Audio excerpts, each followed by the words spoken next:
Good morning. This is the Sunday School outline for July 4th, 2021.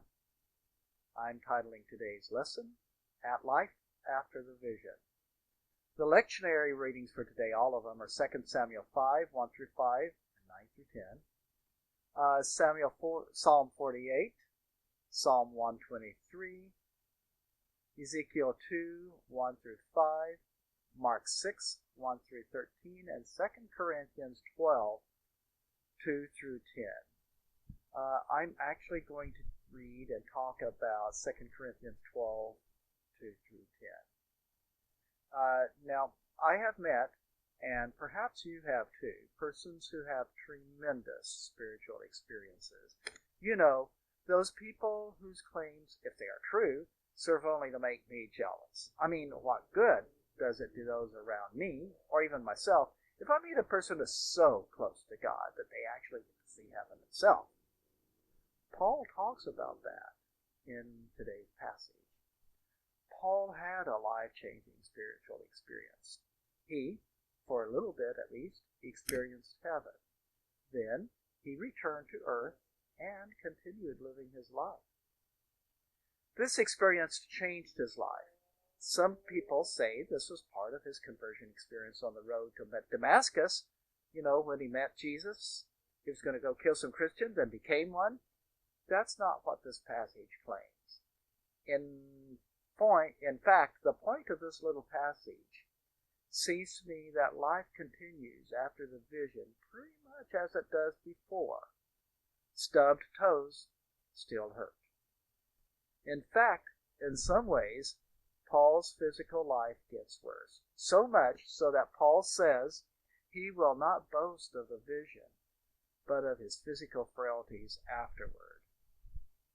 This is a direct opposition to those of us who want to cast all of our burdens on Jesus, so that we no longer have physical ailments. We live in nice houses and, like Janis Joplin, expect a Mercedes-Benz.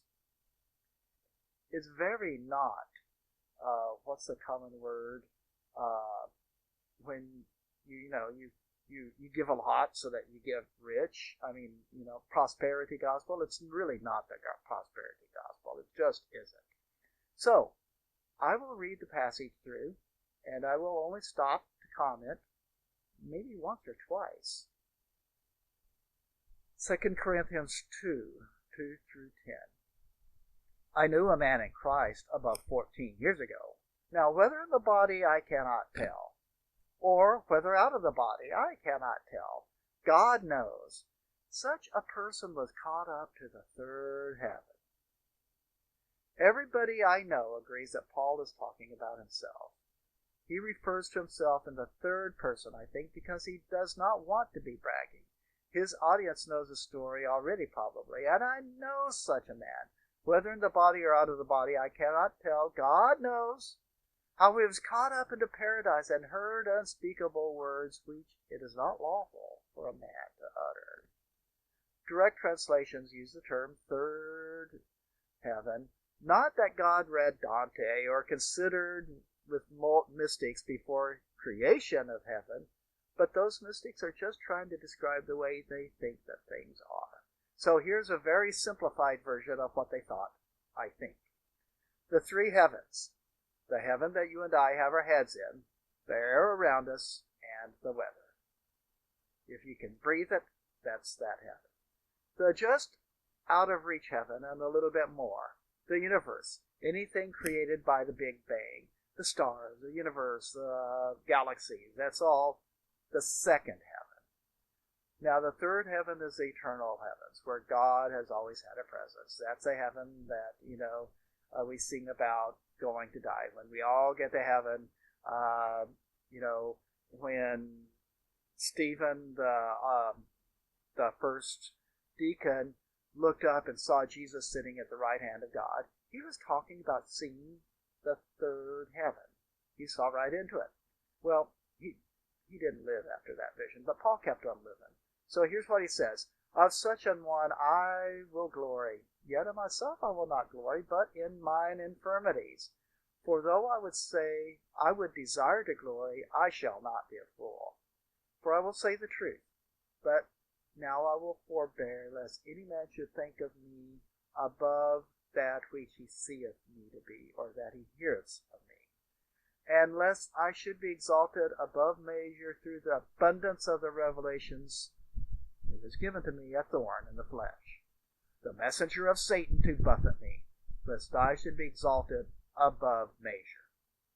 Now, this thorn in the flesh could be anything from arthritis to bad eyesight or physical lust for one of his fellow laborers in Christ, anything that gave him grief for a really long time. Paul says simply that it was there for him and makes his life miserable, and God won't take it away. For this thing I besought the Lord thrice, 3 times, that it might depart from me. And he said unto me, My grace is sufficient for thee. My strength is made perfect in weakness.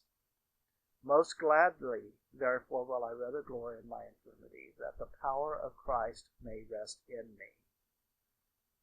Therefore I take pleasure in the infirmities, in reproaches, in necessities, in persecutions, in distresses for Christ's sake. For when I am weak, then I am strong. Summary.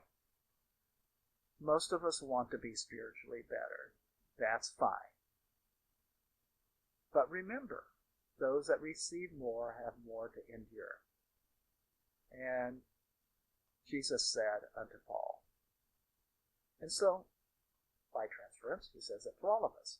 My grace is sufficient for thee, for my strength is made perfect in weakness. And then, when I am weak, then I am strong. So that's it. Be weak, but be strong. Be in Christ. Have a good one.